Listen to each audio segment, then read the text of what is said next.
परिषद पंचायत समितीचं वारं मोठ्या प्रमाणात व्हायला सुरुवात झालेली आहे। जिल्हा परिषदेच्या निवडणुका डोळ्यासमोर घेऊन विरोधकांनी सांगितले की 22 तारखेला आम्ही पाहण्यासाठी मोठं आंदोलन करू आणि ही आंदोलन करण्याची वेळ आज या विरोधी पक्षांवर आलेली आहे। त्या विरोधी पक्षांना आपण कशा प्रकारे उत्तर देत आहे? मी पहिल्यांदा देशाचे पंतप्रधान नरेंद्र मोदी साहेब आणि महाराष्ट्राचे मुख्यमंत्री फडणवीस साहेब तसेच सन्माननीय आमदार महेश बालदी साहेब तसेच प्रशांतदादा ठाकूर लोकनेते रामशेठ ठाकूर यांच्या गृहमंत्री साहेब यांच्या सर्वांच्या मार्गदर्शनाखाली ही निवडणूक मोठ्या प्रमाणात पार पडते।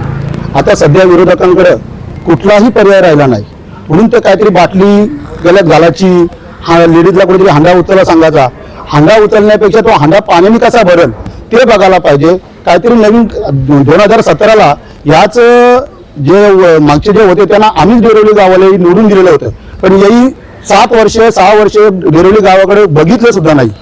काय चाललंय, कुणाला पाणी पाहिजे का कुणाला काय पाहिजे काही सुद्धा बघितलं नाही। जर तेही बघितलं असतं तर आज ही त्यांच्यावर वेळ आली नसती। आज ही वेळ येण्याचं कारणच असं आहे का विकास न केल्यामुळं आज ही वेळ आली आणि आम्ही स्वतः आतून घरात हे स्वतः उमेदवारी घेत नव्हते, पण आम्ही कार्यकर्त्यांनी त्यांना सर्वांनी सांगितलं का तुम्ही उमेदवारी घ्या, आम्ही तुमच्या पाठीशी आहोत। तसेच राजेंद्र दादा हे पहिल्यापासून त्यांना पूर्ण अनुभव आहे, 4 वर्ष ते झेडपी सदस्य वगैरे झालेले आहेत, त्याच्यामुळे इथं विकासाला कुठलाही प्रॉब्लेम काही नाहीये।